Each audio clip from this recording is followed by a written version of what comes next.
You're watching the Mortgage Busters show, and you know that this show is all about paying off your mortgage really quickly at a fast rate of knots, but also preparing for retirement. And you need about $1 million to $1.5 million at retirement to live a comfortable life. Adrian, Howdy. welcome back to the show. How are you? Good. Very good. Thank you. Are we getting inquiry from watchers? Yes, watching the show? it's still constant. The phones, the internet, yeah, it's all happening. We're out, as you know, every night. So we're doing some Everyone's good stuff. out every night. Yep. Very good. So we have Dale Sinnott from Accelerate Capital. Let me get that right. Accelerate Capital. Correct. That's Dale, it, Greg. welcome back to the show. Great. Thanks very much, Greg. It's been a Thanks, while. Adrian. It has been a while. Took us a while to get you back. So what's been going on in terms of? So you're an accountant, That's right, Greg. and where do you help most people? Where do we help most people? Our help, I like to think, is being proactive with the clients, and that's sitting down and advising them about how best to structure an investment that's going to be tax effective and also help with their wealth generation plans. Okay, and how would you break down the whole tax effectiveness type of things? Because like rent, do people understand that in sort of layman's terms? What does that mean?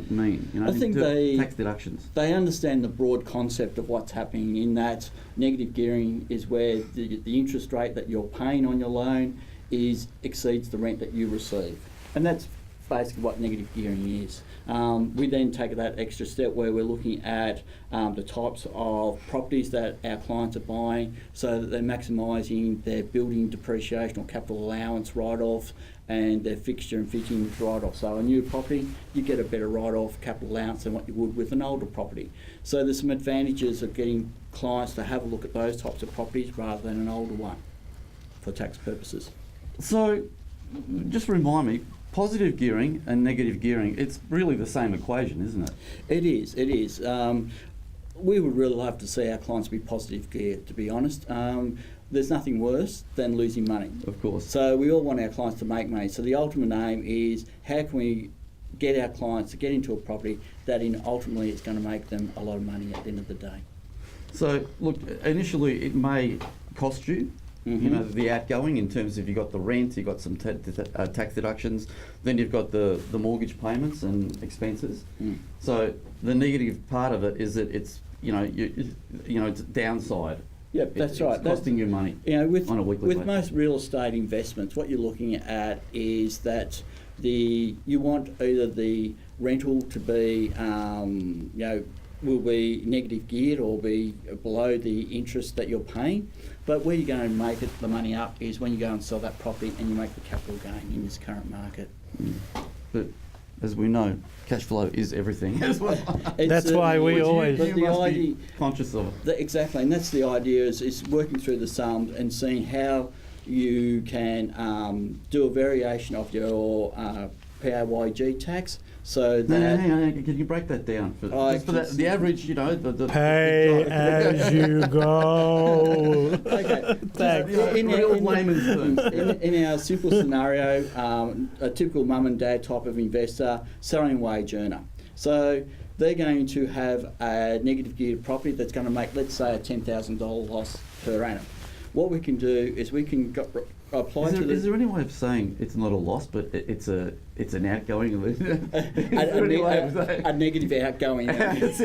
Sorry to cut you off. Or is that too much of a double negative, is it? Yeah. Well, I guess it is a double negative. But it is actually positive. It's positive. Negative gearing is actually positive. Because you get the deductions. Yeah. So getting back to what's at hand is that if someone's got a loss of around about $10,000, is we can go to the tax office and say to them, our client here is going to have a loss of $10,000 for the year.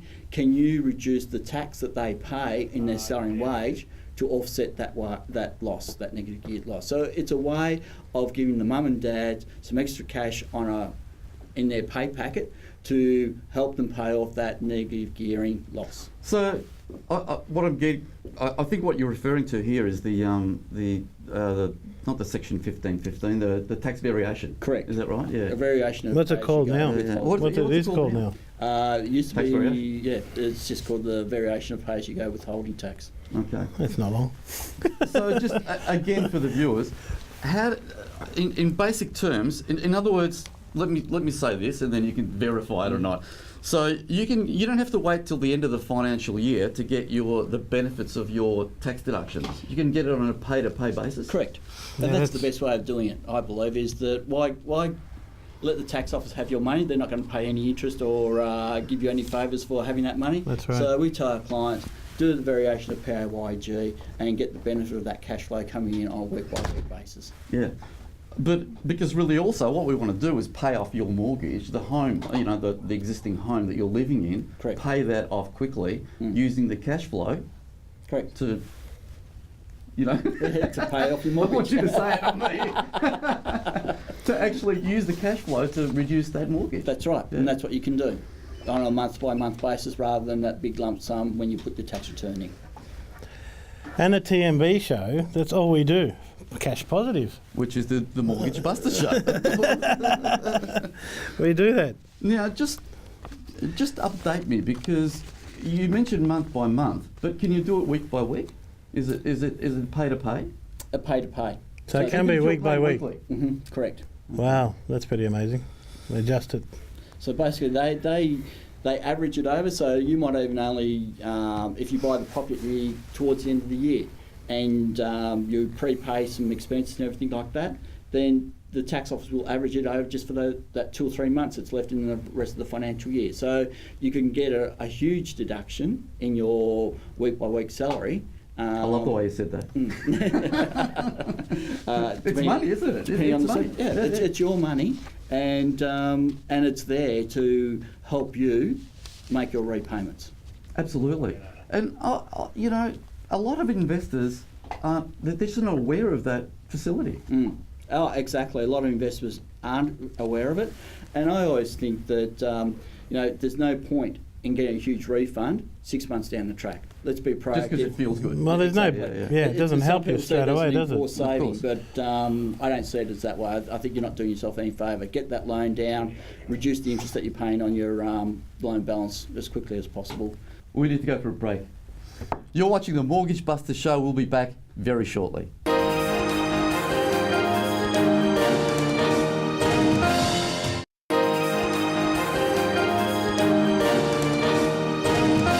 You're watching this fantastic show called the Mortgage Busters Show, and we're with Dale Synod.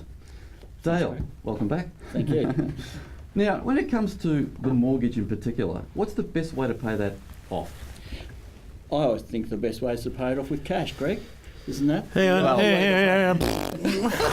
Well, I reckon cash is king. Yeah, of course it is. Well, that saying came from somewhere. It has to have some credence, really. I mean, cash is king. Absolutely. You can't do anything unless you've got cash at the end of the day, Greg.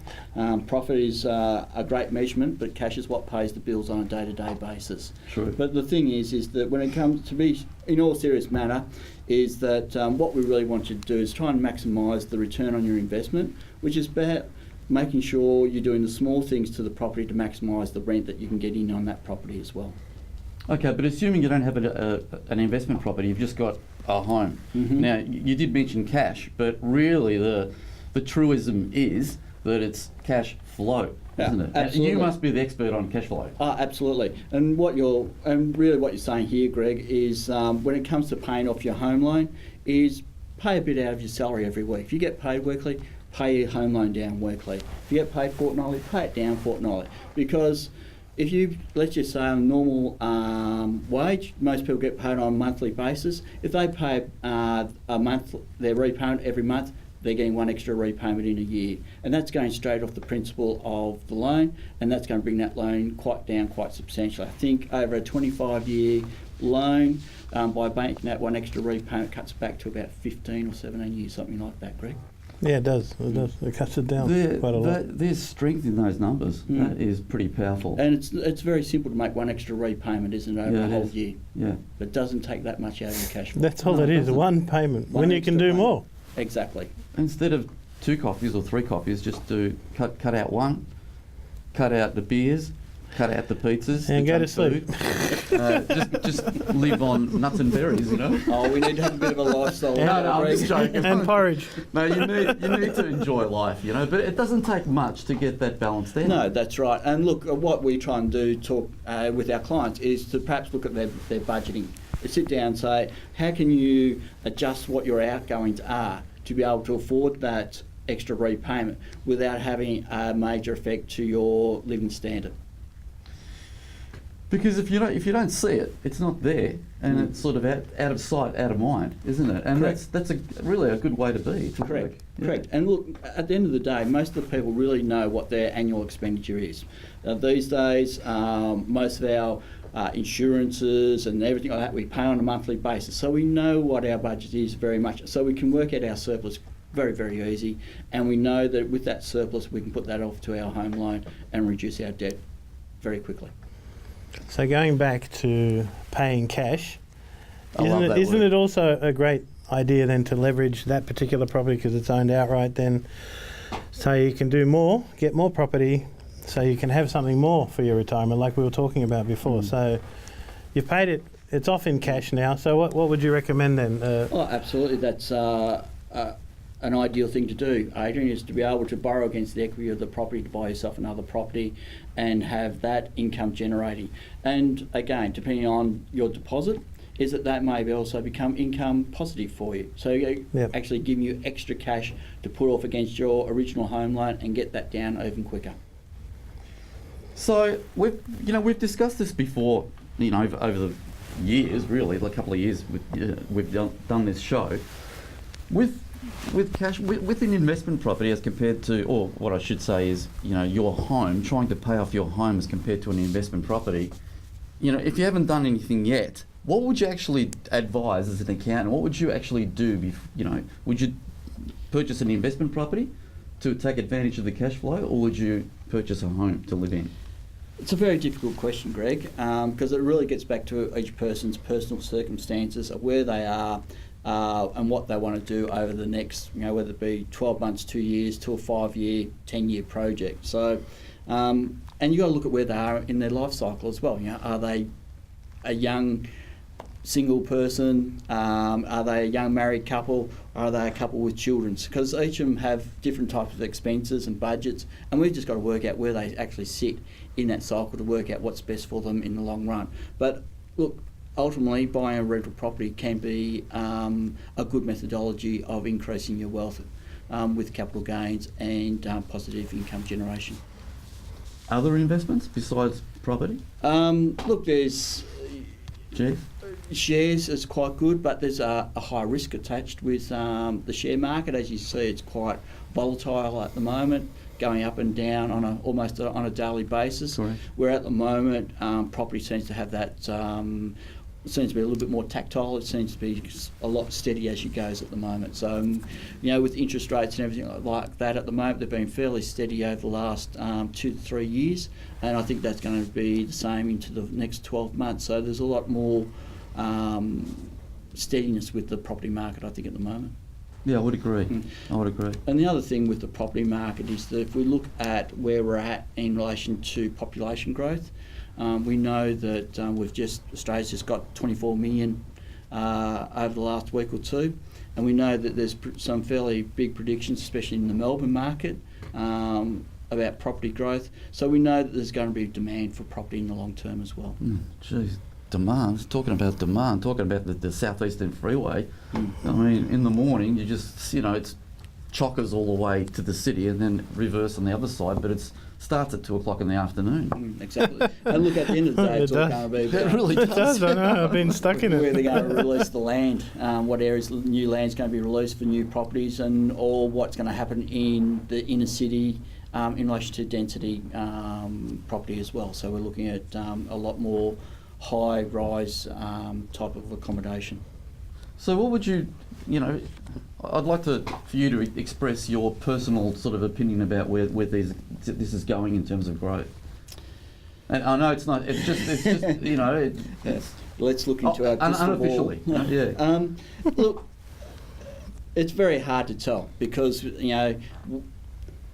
it changes with each government. We're having this tax argument at the moment with the governments about negative gearing, superannuation, and all those sorts of things are getting flown around. And the economists are telling us, if you do one thing, it's going to have an effect on this part of the market. Or if you do something else, it's going to have this effect on the market. So it's very hard to predict because we are at the whim of our politicians and their requirement to get this government deficit down.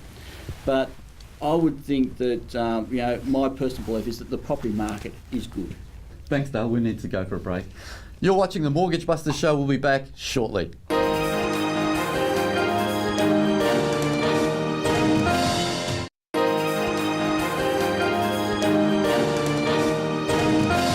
You're watching the Mortgage Busters show, and we're with Dale Sinnott from Accelerate Capital. So Dale, what about superannuation, using your super, and what sort of advantages are there? Self-managed superannuation funds now can purchase property, and I believe it's a great idea for superannuation funds, especially for people who are in their late 30s, early 40s. It becomes a set and forget type of option for their superannuation. They can buy the property, the rent comes in, it pays off the loan. Then in 25 years' time, when they go to retire, the property's all paid out, and they can either choose to take that rent and pay their pension out, or sell the property and maybe not pay any capital gains tax. The main advantage of buying a property through a self-managed super fund is twofold.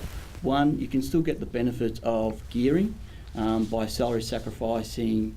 Which means borrowing. Yeah. Well, no, it's what I'm saying is that you can take out pre-tax dollars from your wage and put that into your superannuation fund up to the maximum allowable contribution amount. So and basically that reduces your taxable income.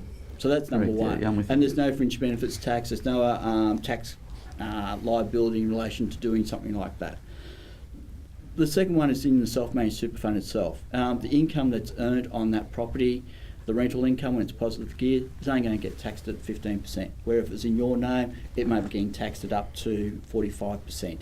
Second one is that when you go to sell that property, if you sell it prior to retirement, then the capital gains tax is 10%. If you sell it after retirement, then the capital gains tax is 0. Now, let me just make a note of that. 0. When can you actually Zero. tap into your super? At what age? You can start tapping into your superannuation at age 55 or over, but we prefer at 60 years of age, it basically becomes a tax-free situation. But from 55 onwards, you may do a thing called transition into retirement, where you can start taking funds out of the superannuation to live off, and hopefully salary sacrifice more money into that superannuation fund to build up your fund. That's only a portion though. You can't take the whole lot No, out. no. And what is that portion? Do you know? Is it a off rule? the top of my head, I think it's up to 10%. Okay. Oh, but it's still something. A lot of people have no idea at 55 they can get Correct. some money out. You've got to think is that from superannuation now started in the early 90s, so literally it's been going for over 20 years now. So people who have been working for that 20-year period are starting to build up, with the compounding effect, quite some good balances in their super funds.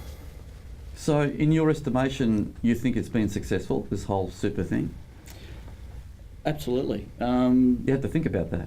Yeah, but hang on. Where though? In property or in shares? You know, that's probably why he had to both. think. I'm saying it's been successful because there's basically been a way for Australians to save for their retirement.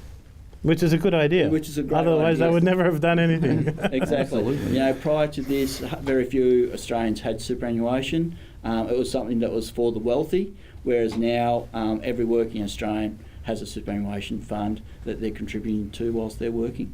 Well, And in their a boss. way, because they have to, because there's no more pension. So, there won't be a pension. There probably won't be. So and I think we're becoming a lot more intelligent because Of course. we now understand the stock market. We now understand the property market because we know how these things can affect us in our retirement planning and our superannuation funds. Okay. So, the upshot of all this, the whole super and preparing for retirement, I guess people, as you said, they're more educated and more informed. And how can you help people, the average person? I think really what we're looking at doing is getting involved with our clients and being active with them about creating a roadmap from where they are now. I like that a lot. To That's copyright now. their retirement. and that's the important part, is showing people how they can achieve their retirement goal. Because everybody sort of says they know that they want $1 million or $1.5 million at retirement, and they want to retire at the age of 65. Okay, I'm age 40 now. How am I going to achieve that 1.5 million with my current assets in 25 years' time? And that's what we've got to provide them, is that roadmap to get to that 1.5. So how early is too early? Yeah, I was going to actually ask that. How do you actually excite the younger people to actually make it serious? Because I mean, when I was 30, no one really cared Correct. about, you know, what the future's going to. They are getting better at it, but they're not, you know, nowhere near. Like it's not a drama. It's not a problem. It's let's forget it for a while. I think a lot of it just starts at home with parents, teaching their children how to budget with their pocket money, little things like that. It all starts... Basics. Comes about down Yeah, to put that in your super at 15. We've got like 1 minute left. But look, you know, to me, it's all about education. That's the main thing, Adrian. It's all about education at the end of the day. Yep. That's how you make it exciting. So, final summation, anything to, you know, in terms of super and paying off your mortgage and cash? I like what you said about cash. Look, Yeah. I think in summation is that what we've really got to look at is getting clients in and talking about what their options are. Fantastic. There's a lot of options in the market, and seeing which one's best for them in their circumstances, because everybody's different and there's no one product that suits one person that will suit everybody else. Of Everyone's course. different. Yeah. And that's why you are it's what you do. Correct. And you're best at it. That's right. All right. Well, look, thanks for joining us again today, and I'm pretty sure you're going to be with us next week. Fantastic. My pleasure, Greg. So, Adrian, people that want to contact the show, Don't forget our free thumbprint report. Absolutely. Our famous thumbprint report. It's free. You can get all the information you need. Talk about all these things as well. Call us on 1300 TMB show or go to the website. You What's can also that number go again? 1300 TMB show, or you can go to YouTube. One big thing a lot of people are not doing is we've got all of our shows on YouTube. Every single show is on YouTube. Just go to the TMB show, or you can go the Mortgage Busters show. Every single way you type it in, you'll get to the YouTube channel. They're not hard to find. And all everything's there. So there's a 2 years plus of information there. Fantastic. Good stuff. Thanks, Adrian. Thank you very much. So we're at the end of the show, so we'll see you again next week on the Mortgage Busters show. Thanks for watching.